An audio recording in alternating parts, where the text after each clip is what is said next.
네, 안녕하세요. 방금 소개받은 솔트웨어의 함인용입니다. 먼저 강연 시작에 앞서서 솔트웨어가 무엇을 하는 회사인지 잠깐 간단하게 먼저 광고 말씀만 먼저 드리겠습니다. 솔트웨어는 아마존 어드밴스드 컨설팅 파트너사고요. 그리고 아마존의 금융 전문 파트너입니다. 국내 최초로 금융권을 이제 아마존으로 마이그레이션 시켜서 런칭 시켰고, 이후에 굉장히 많은 사례와 그리고 같이 이제 POC 등을 진행을 하면서 지금 금융권 쪽에 많은 경험과 노하우를 쌓고 있고요. 이걸 금융 쪽은 사실은 제일 중요한 게 여러 가지 컴플라이언스 이슈도 있고 어떤 규제 규약도 있는데, 모든 것들이 다 보안 관련된 내용들입니다. 제가 이제 지금 말씀드리려고 하는 이제 내용이 보안 관련된 내용, 보안이 되게 여러 가지가 있는데 그 중에 이제 저는 네트워크 보안, 가장 먼저 기본이 된 네트워크 보안에 대한 말씀을 드릴 건데, 지금 말씀드리는 내용이 기존의 이제 금융권 제도권에서 어떤 규제를 다 커버할 수 있는, 대체할 수 있는 솔루션이 아닙니다. 거기에 대한 오해는 없었으면 좋겠고요. 하지만 그와 유사하고 거의 대등한 수준의, 오히려 더 좋은 수준의 어떤 네트워크 보안, 아마존에서 네트워크 보안을 어떻게 하면 할 수 있는지에 대해서 어떤 레퍼런스 아키텍처 차원으로 말씀을 드리고, 어떤 이후에 시범적인 사업이나 아니면 그런 규제와 관련이 없는 부분에서는 적극 활용하실 만한 부분이기 때문에 제가 말씀을 드리겠습니다. 보안이 여러 가지가 있다고 말씀을 드렸는데요. 그 중에 어플리케이션 보안도 있고 서버 보안도 있고 여러 가지 DB 보안도 있고 여러 가지가 있습니다. 가장 기본이 되는 네트워크 보안에 대해서 먼저 말씀을 드리겠습니다. 일반적으로 잘 알고 계시는 내용을 먼저 말씀을 드리고요. 그 이후에 그러한 것들을 아마존 안에서 서버 없이 서버리스 환경으로 아마존의 서비스만 가지고 어떻게 하여 구축할 수 있는지에 대한 말씀을 좀 드리고, 이런 것들에 대해서 간단하게 마지막에는 이제 데모를 잠깐 보여드리도록 하겠습니다. 많이들 보셨죠? 아마존에서도 설명을 많이 하고 있을 거고요. 아마존에서는 공동 책임 모델이라는 이야기를 많이 합니다. 혹시 처음 들어보신 분 계신가요? 다 들어보신 거, 몇 분 빼고는 다 들어보신 것 같습니다. 공동 책임 모델은 이와 같이 아마존 웹 서비스가 책임지는 부분과 고객이 직접 책임져야 되는 부분을 나누는 곳입니다. 아마존에서는 기본적으로 하드웨어와 인프라스트럭처에 대한 물리적인 책임을 지고, 그리고 고객은 나머지 것들을 책임집니다. 근데 굉장히 많은 것이 존재하죠. 네트워크 트래픽에 대한 보안, 서버 사이드 보안, OS 단의 방어벽 설정, 다 고객이 해야 될 영역입니다. 난감하죠. 사실은 셀프 서비스로 해야 되는데 이런 것들을 어떻게 해야 하지? 일반적인 설명 먼저 드리겠습니다. 요거는 온프라미스 환경에서 여러분이 많이 보셨던 화면입니다. 많이 보셨던 그림이시고, 일반적으로 보안의, 네트워크 보안의 가장 기본이 되는 것은 이제 방화벽이라고 하는 존재죠. 방화벽을 통해서 일반적인 서버 환경에서는 DMZ라고 하는 영역과 서버팜이라고 하는 영역으로 구분을 짓습니다. DMZ 부분에는 인터넷을 통해서 퍼블릭하게 들어오는 트래픽이 안전하게 DMZ까지만 들어오게 되죠. DMZ에서 일반적으로는 DNS나 메일 서버나 웹 서버를 보통 위치시키게 됩니다. 그리고 보호해야 되는 내부의 자원, 데이터를 핸들링하는 부분, 비즈니스 로직이 있는 부분들은 서버팜 영역에 유치를 시킵니다. 그래서 DMZ를 통해서 웹 서버는 DB 서버나 와스와 DB 서버 연결을 하기도 하고요. 하지만 외부에서는 직접 서버팜으로는 들어오지 못하게 구분을 짓는 이런 일반적인 구성을 하시게 됩니다. 이때 가장 필요한 요소들이 뭔가 하면 방화벽이 있습니다. 방화벽이 존재를 하게 되고요. 그리고 일단 온프라미스 환경에서는 이중화를 시켜야 되기 때문에 보통 방화벽을 2개 혹은 4개를 놓게 됩니다. 이렇게 놓게 될 때는 또 방화벽에 로드 밸런싱을 하기 위한 또 파이어볼 로드 밸런서라고 하는 또 장비들을 또 추가로 필요한 경우도 있고요. 그 외에 또 일반적으로 많이 사용하시는 게 웹방화벽이라고 하는 또 솔루션을 사용하시기도 하십니다. 그리고 IPS라고 하는 침입 차단 시스템을 통해서 실제로 어떠한 보안 위험이 있는지를 파악을 하고 통제를 하게 됩니다. 이게 가장 일반적인 환경인데, 이 그림을 그대로 아마존 안에 유사하게 구현하실 수도 있습니다. 솔루션을 설치를 하고 여러 가지 방법으로.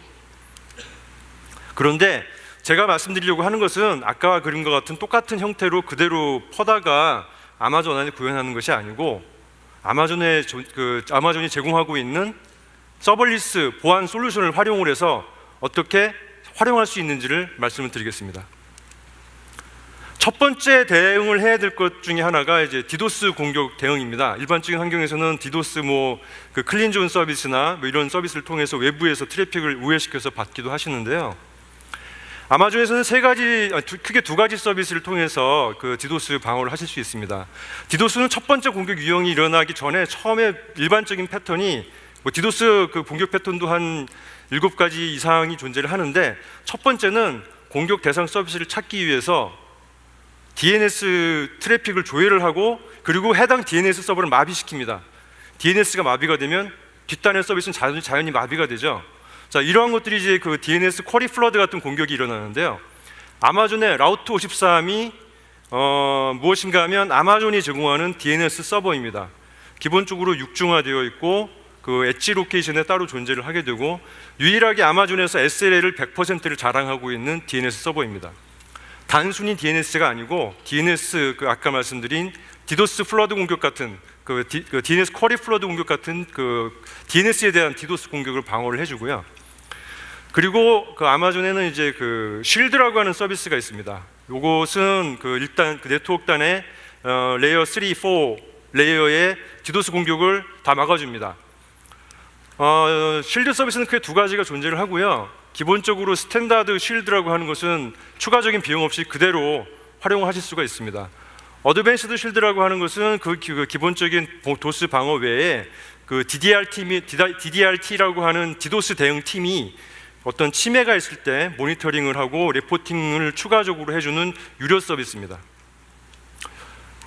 이런 것들이 적절하게 믹스가 됐을 때 디도스 방어를 할 수 있는데요. 지금 보시는 것처럼 일반적인 사용자는 DNS에서 일반적인 그 문의 질의 쿼리를 하게 되지만, 어떤 해커나 침해가 DNS 쿼리 플러드를 날릴 때는 프로텍션이 됩니다. 그와 마찬가지로 쉴드 서비스를 통해서 심플러드나 UDP 플러드 같은 어떤 다른 형태의 디도스 공격은 앞단에서 방어가 됩니다. 이런 서비스들은 아마존의 그 리전 외에 엣지 로케이션이라고 하는 곳에서 방어가 되고요. 이 서비스는 아마존에 있는 자원을 보호할 수도 있지만 온 프레미스에 있는 데이터 센터의 자원도 마찬가지로 보호할 수가 있습니다. 자, 지금까지는 간단한 개념이었고, 이제 중요한 거, 방화벽. 아마존에서는 방화벽이 어떻게 이루어지는가에 대한 말씀입니다. 일반적인 방화벽은 방화벽 장비를 가지고 많이 이제 구현을 하시게 되는데요. 아마존에서는 여러 단계의 방화벽 기능을 수행하게 됩니다. 제일 중요하게 보호할 게 EC2라고 하는 인스턴스죠. 자, 아마존은 VPC라고 하는 버추얼 프라이빗 클라우드로 일단 네트워크를 구성을 하게 되고요. 그리고 네트워크에서는 네트워크 ACL이라고 하는 보안 설정을 하게 됩니다. 이게 가장 많이 보시는 어떤 그 IP 포트 베이스의 방화벽 설정 룰과 똑같죠. 이걸 통해서 어떤 소스나 어떤 데스티네이션에 대한 그 allow, deny에 대한 룰 설정을 하셔서 보안을 하시게 되고요. VPC 안에서는 또 서브넷을 여러 개 나눌 수 있습니다. 서브넷과 통신을 하게 한다든지 못하게 한다든지 하는 형태로 서브넷에 대한 보안을 하실 수 있고, 그리고 시큐리티 그룹이라고 하는 또 하나의 설정이 있습니다. 이 시큐리티 그룹은 각 개별 서버에 적용될 수 있는 보안 설정이라고 생각하시면 됩니다. 그래서 이런 것들이 시큐리티 그룹을 통해서 EC2 인스트를 이런 식으로 양파 모양으로 보호를 하게 됩니다. 그래서 아마존의 내부에서 방화벽은 기본적으로 네트워크 ACL과 시큐리티 그룹으로 방화벽 설정이 이루어진다라고 생각을 하시면 되고요. 지금 보시는 화면이 일종의 화면 설정 화면입니다. 왼쪽에 보시는 것이 NACL 설정 화면입니다. 방화벽에 익숙하신 분들은 방화벽 설정과 거의 유사하다는 것을 보실 수 있을 겁니다. 해당되는 원하는 프로토콜 관리된 프로토콜만 얼라하고 나머지는 전부 디나이시켜서 네트워크 단으로 못 들어오게 하고, 추가적으로 서버의 시큐리티 그룹은 서버의 특성에 맞게 적용을 하게 됩니다. 예를 들어서 웹 서버에서는 80443 그리고 관리 포트만 들어오게 한다, 이런 식으로 보안 설정을 하게 되고요. DB 서버에서는 DB 관련된 설정만 하게 됩니다. 이런 설정을 통해서 방화벽에 대한 기본 설정을 하게 되고요. 이제 진짜 말씀드리고자 하는 거는 여기서부터입니다. 사실은 아까는 기본으로 깔고 가셔야 되는 거고, 여기서부터 이제 옵셔널하게 적용을 하시는데, 아마존의 웹방화벽은 이제 웹서버의 웹 트래픽을 보호하는 그 서비스라고 생각하시면 됩니다. 아마존에서 있는 이제 와프라고 하는 웹 어플리케이션 파이어월을 제공을 하게 되는데요. 두 군데 영역에서 설정하실 수가 있습니다. 하나는 클라우드 프론트 엣지단에 클라우드 프론트라고 하는 CDN 서비스에 적용하실 수가 있고, 그리고 아마존에 이제 엘라스틱 로드 밸런스라고 하는 그 서비스가 있습니다. 엘라스틱 로드 밸런스에는 또 세 가지 그 로드 밸런서가 존재를 하는데, 그 중에서 어플리케이션 로드 밸런서의 와프 설정이 가능합니다. 이유는 어플리케이션 로드 밸런서는 일종의 L7 스위치라고 생각하시면 되고요. 와프는 L7 레이어에서 어떤 그 URL 패턴이라든지 이런 것들을 분석을 해야 되기 때문에 어플리케이션 로드 밸런서에 이 해당 적용을 하실 수가 있습니다. 뭘 해야 되지죠? 그 다음에 사실은 할 수는 있는데 뭘 해야 되지?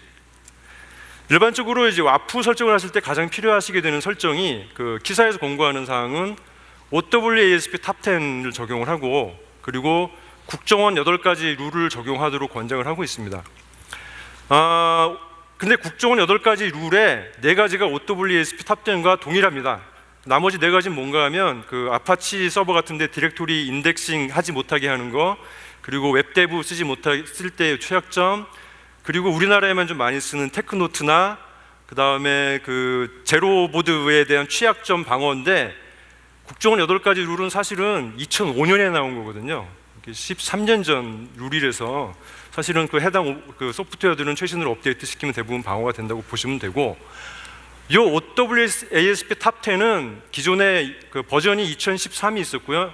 지금 제가 예시로 든 요 10가지 항목은 2017 작년 하반기에 발표가 된 새로운 룰입니다. 이건 전 세계적으로 가장 많이 이제 공격 패턴이 있는 것을 정의를 하고 하는 것인데요. 자, 10가지가 있습니다. 이걸 그러면 어떻게 적용시키느냐? 아마존에서는 친절하게 백서로 제공을 하고 있고요. 이 백서를 통해서 OWASP 탑10 룰을 그대로 와프에 적용을 시키실 수가 있습니다. 오른쪽에 보시는 화면이 OWASP 탑10 룰을 지금 적용시킨 예입니다. 여러 가지가 있는데요. 뭐 가장 대표적인 그 SQL 인젝션이라든지 크로스 사이트 스크립트 이런 것들을 다 방어를 하실 수가 있습니다. 이 룰을 적용을 시키게 되면 어떻게 동작하는지 보기 위해서 저희가 OWASP 제비라고 하는 소프트웨어와 W3AF라고 하는 소프트를 통해서 어떤 그런 패턴에 대한 그 시뮬레이션을 실행을 했습니다. 이런 형태로 이제 그 SQL 인젝션하고 크로스 사이트 스크립트 공격을 던진 거고요.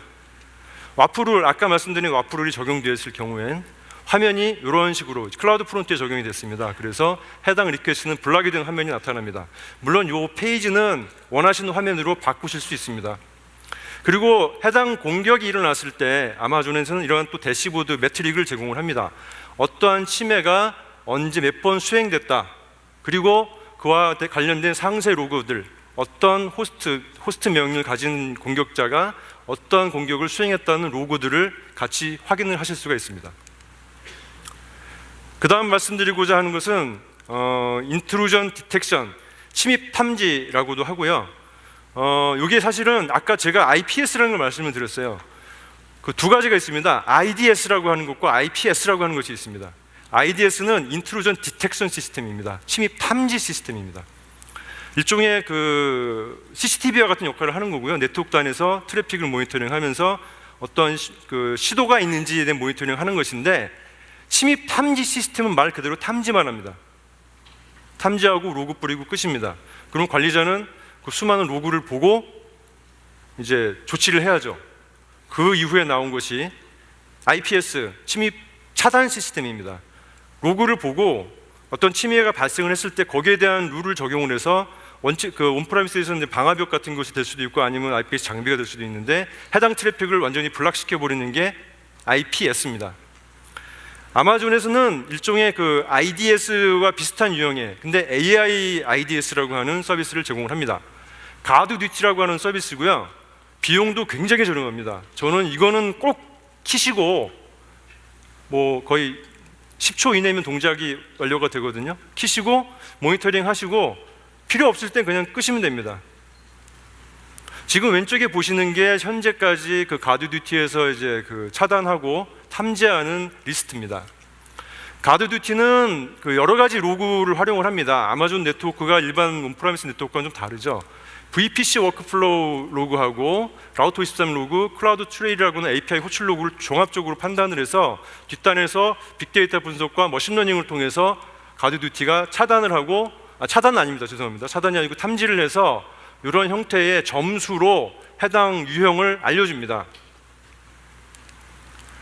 뭐 침입 시도에 대한 것, 그리고 인스턴스를 악용하는 것, 어카운트를 악용하는 형태가 있고 계속 업데이트가 되고 있습니다. 이것은 실제로 가드듀티를 켰던 어떤 사이트의 예입니다. 하나의 예를 보면은 뭐 포트 프로브가 일어났네요. 포트 프로브가 보니까 중국에서 들어왔습니다. 뭐 이런 게 확인이 되면 뭐 예를 들어서 중국에서 들어온 트래픽은 다 막겠다. 클라우드 프론트를 활용하시게 되면 지역만 선택하면 해당 지역 트래픽 다 막을 수가 있습니다. 이런 작업을 하실 수가 있는데 불편하죠. 일일이 로그를 확인을 하고 내가 어떤 액션을 취해야 될지 봐야 됩니다. 그래서 요거를 조금 더 서버리스로 구현할 수 있는 방법이 무엇인가 하면 클라우드와치와 기타 아마존의 이메일 서비스를 활용을 해서 해당 이벤트가 발생했을 때 이메일로 받을 수가 있습니다. 이메일로 받아도 번거로운 건 마찬가지죠. 굉장히 많은 이메일이 쌓이니까. 자, 그 다음 아이디어는 뭔가 하면 해당 클라우드 와치 이벤트를 아마존의 대표적인 서버리스 서비스인 람다 펑션을 활용을 해서 아까 말씀드렸던 방화벽 NACL의 룰을 강제로 적용시키는 것입니다. 자, 이 관련된 실제 데모를 잠깐 보여드리도록 하겠습니다. 네, 안녕하세요. 이번 가드듀티를 이용한 지능형 IPS 시연을 맡게 된 솔테어 기술팀 이성현이라고 합니다. 네, 원활한 시연을 위해서 지금 동영상으로 시연을 준비를 했고요. 이제 시연을 진행하고자 하는 이 영상의 시나리오는 다음과 같습니다. 첫 번째는 언트러스트 서버라고 해서 해커에 의해서 현재 공격 클라이언트로 지금 악용되고 있는 서버가 있고요. 그리고 두 번째인 멜리셔스 비트코인이라는 서버는 지금 현재 해커에 의해 감염되어서 현재 비트코인 시드로 이제 지갑 서버로 활동 중인 서버로 사용이 되고 있습니다. 두 가지 서버는 현재 이제 첫 번째 언트러스트 서버는 해당 서버에 대해서 지금 인바운드나 아웃바운드에 대한 트래픽 차단이 필요한 상태이고요. 그리고 두 번째 멜리셔스 비트코인 서버는 비트코인 서버들 간의 이제 DNS 쿼리에 대해서 하지 못하도록 차단이 지금 필요한 상태입니다. 네, 지금부터 해당 동영상을 보여드리도록 하겠습니다. 네, 현재 이제 보시는 두 가지 서버가 지금 악용되고 있는 모습을 보여드리도록 하겠습니다. 일단 언트러스트 서버는 이제 해당 IP로 공격 대상에게 지금 악용되는 트래픽을 보내고 있고요. 그리고 공격 대상은 해당 악용 트래픽이 지금 들어오고 있는 상태입니다. 또한 이제 멜리셔스 비트코인 서버는 현재 비트코인 프로세스가 떠 있고요. 지금 현재 비트코인 서버들과 지금 통신을 하고 있는 상태입니다. 네, 보시는 화면은 이제 가드듀티의 이제 이벤트가 남은 화면인데요. 현재 보시는 이벤트는 현재 언트러스트 서버에서 악용된 침해 사례를 이벤트로 지금 캐치를 한 상황입니다. 보시는 바와 같이 현재 여러 가지 정보를 아마존에서 제공을 해주고 있는데요. 뭐 어떤 인스턴스에서 발생을 했는지, 혹은 어떤 포트로 어떠한 패턴으로 공격이 들어오고 있는지에 대한 자세한 정보를 보실 수가 있습니다.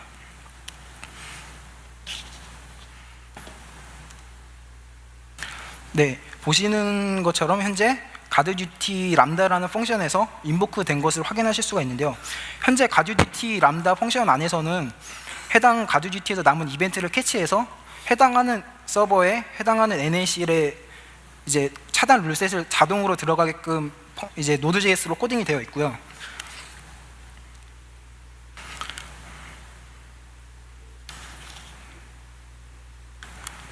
그리고 지금 보시는 화면은 이제 클라우드 와치의 로그입니다. 사실 이제 이벤트를 받아서 람다 펑션이 처리를 하고 나면은 해당하는 이제 가드듀티의 이벤트 정보를 아웃풋으로 출력하게끔 제가 코딩을 해놨습니다. 보시는 것 같이 이제 아까 가드듀티 콘솔에서 보이시는 정보들을 확인을 하실 수가 있습니다. 현재 액터 정보와 이제 타겟 정보를 보실 수가 있고요. 네, 어떠한 공격이 들어왔는지, 차이나에서 들어왔는지 이런 정보들을 보실 수가 있습니다.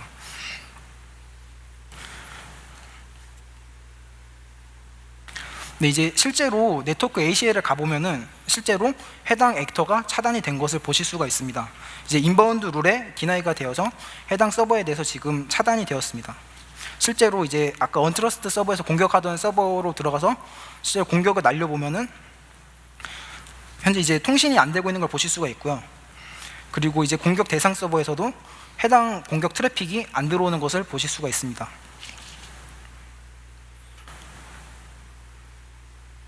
네, 이제 첫 번째 시나리오는 이렇게 언트러스트 서버에 대해서 자동으로 NAC에 등록되어서 공격 대상에게 트래픽이 자동으로 차단된 것을 확인하실 수가 있었고요. 그리고 이제 두 번째로 해킹으로 인해 이제 비트코인 지갑 서버로 악용되고 있는 서버에 대해서도 확인을 해보도록 하겠습니다. 네, 지금 세 가지 이벤트가 남았는데요. 비트코인 DNS를 커리한 이벤트들을 캐치를 했습니다. 현재 비트시드라는 이제 도메인을 이제 검색을 했고요. 해당한 어떤 서버에서 해당 DNS를 조회를 했는지 안에 이벤트 정보에서 보실 수가 있었습니다. 또한 해당 가드듀티 람다 펑션에서 해당하는 이제 펑션이 인보크된 것을 보실 수가 있었고요. 네, 현재 지금 8건이 인보크된 것을 보실 수가 있습니다. 이제 아까 말씀드린 것처럼 클라우드 와치에 제가 로그를 남긴 것을 보실 수가 있는데요. 네, 보시는 것처럼 여러 가지 아까 가드듀티에서 남은 정보들을 보실 수가 있습니다. 사실 이 로그 남기는 작업 이외에도 다른 여러 가지 작업들을 하실 수가 있고요. 네, 실제로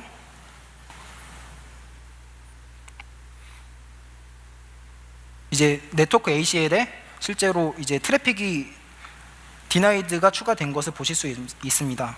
이제 되게 많은 IP가 추가가 되었는데요. 실제로 비트코인 DNS를 조회를 해보면은 한 가지 IP가 나오는 게 아니라 되게 많은 IP가 발생을 합니다. 그래서 이제 가드듀티의 람다 펑션 안에서는 해당 DNS를 조회를 해서 이제 룩업을 해서 해당 IP들의 리스트를 받아서 그 리스트들을 다 네트워크 ACL에다 추가하는 룰셋에다 추가하는 그러한 로직이 다 추가가 되어 있고요. 실제로 나중에 가드듀티를 통한 람다 펑션을 제작을 하실 때 이러한 이제 아마존 안에서의 기능을 활용을 해주시면 더 여러 가지 작업들이 가능하시고요. 뭐 다른 서드 파티 이제 보안 제품에다가도 이러한 보안 룰셋을 추가하시는 게 가능하십니다. 네, 이것으로 이제 두 가지 시연에 대해서 마무리하도록 하겠습니다. 혹시 해당 시연에 대해서 좀 더 자세한 사항은 저희 솔트웨어 부스에서 들으실 수가 있습니다. 네. 지금 보신 것이 이제 아까 말씀드렸던 아마존의 가드듀티가 뭐 AI IDS 역할을 하는데 거기서 끝이지 않고 좀 응용을 해서 람다와 기타 아마존의 서비스를 같이 연결을 시켜서 아까 말씀드렸던 그 클라우드 와치를 통해서 이메일도 받을 수 있고 람다 펑션을 통해서 해당에 대한 것을 막기도 할 수도 있습니다. 이런 것들을 해서 IPS화 시켜서 할 수 있다라는 것을 기억해 주시면 좋을 것 같습니다.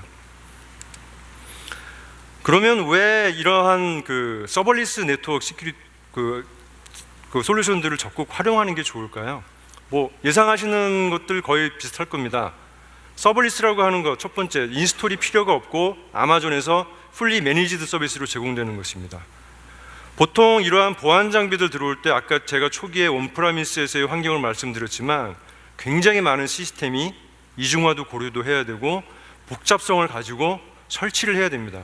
굉장히 많은 시간이 걸리고 테스트하고 잘못 동작하기도 하고 그리고 오히려 보안 장비가 들어감으로 인해서 서비스가 멈추는 현상까지도 발생을 하게 됩니다. 이런 것들 필요 없이 걱정하실 필요 없이 그냥 인스톨 없이 바로 사용하실 수가 있으시고요. 마찬가지죠. 시간 많이 걸리고 비용 많이 들어가지만 빨리 배포할 수 있습니다. 몇 분 이내로 아까 말씀드렸던 대부분의 기능들을 그대로 사용하실 수 있습니다. 비용 가장 관심 많이 가지시죠. 아까 말씀드렸던 보안 장비 그렇게 풀로 구축할 때 비용이 얼마나 들까요? 방화벽 인터널 그 퍼블릭 방화벽, 프라이빗 방화벽 두 대씩 이중화만 시켜도 요새는 이제 방화벽 내에서 되는 경우도 있지만 예전에는 FLB를 8대를 놔야 됩니다. FLB 가격만 뭐 1억 가까이 하는 상황이고 거기에 IPS, 와프, 방화벽 굉장히 고가의 장비들이죠. 보안을 위해서 엄청난 비용을 들여야 됩니다. 지금 설명드린 몇 가지 간단한 아마존의 서비스들 거의 100분의 1 이하의 비용으로 해당 솔루션을 구현할 수 있습니다. 실제로 그 유사한 사례에서 작년에도 제가 비슷한 주제로 발표를 한 적이 있어요. 그 비용을 어떻게 줄일 수 있는지에 대한 이야기였는데, 그때 실제 사례에서도 데이터 센터를 이중화하면서 디도스를 방어하는 솔루션을 하는데 거의 100분의 1 가격으로 데이터 센터, 금융권입니다. 금융권의 데이터 센터 이중화가 구현이 됐습니다. 모 사에서는 실제로 어떤 그 디도스 방어를 하기 위해서 거의 1억 가까운 예산을 확보해 놨다가 해당되는 아마존의 서비스를 듣고 바로 다음 날 런칭을 시키고 비용은 월 몇십만 원으로 해결을 보셨습니다. 뭐 제가 말씀드린 내용은 여기까지고요. 5분은 어떠한 시간일까요? 어떤 분한테는 담배를 한 가지 피우는 시간도 될 수 있고, 어떤 분한테는 이제 어떻게 하지라는 생각을 잠깐 하는 시간일 수도 있고, 아마존에서는 아까 말씀드린 서비스를 런칭시킬 수 있는 시간입니다. 네, 그러면 저희가 준비한 발표는 여기까지 마치고요. 예, 늘 강의 들으실 때마다 하신 얘기지만 그 피드백 남겨주시면 향후에 보다 나은 그 준비를 할 수 있는 데 도움이 될 것 같습니다. 네, 감사합니다.